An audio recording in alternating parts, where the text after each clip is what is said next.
Bago po sa saksi, mahigit 5,000 stranded sa iba't ibang pantalan sa bansa dahil sa bagyong Christine ayon po sa Philippine Coast Guard. Isinailalim na rin sa state of calamity ang bayan ng Tagkawayan sa Quezon. Saksi, si June Veneracion.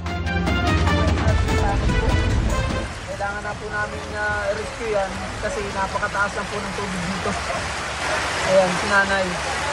Mula gabi hanggang madaling araw, walang patid ang pagpapalikas sa mga binagyong residente sa Lopez, Quezon.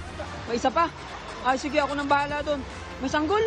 Hala, sige po, may isang sanggol pa po pala dito.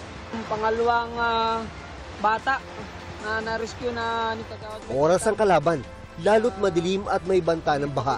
Nanginginig po ako sa takot sa tubig dahil malakas po ang agos. Kaya po ako'y nanervous naman. Nang lumiwanag, patuloy ang rescue operation. Umabot sa 400 ang mga evacuees sa buong Lopez. Fortunately, sir, wala naman po kaming reported casualties. 12 barangay ang apektado ng baha. Pahupa na rin ang tubig lalo na sa mabababang barangay. Ang tubig po namin ay hanggang dito po. Kagabi po yan. Kagabi po. Ngayon po naman, bago lang nanaalis ang tubig, hanggang dito na lang po.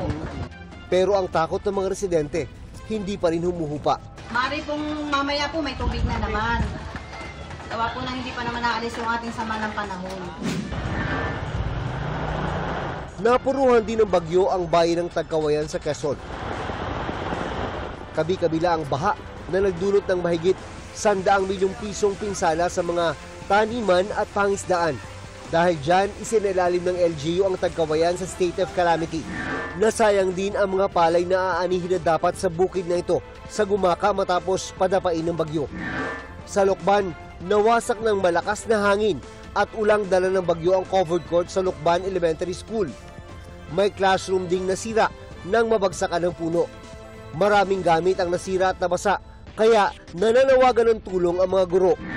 Bahagya namang tinangay ang bus na ito sa San Narciso, Quezon sa tindi ng ragasan ng tubig. Ligtas naman ang driver, konduktor at mga pasahero nito.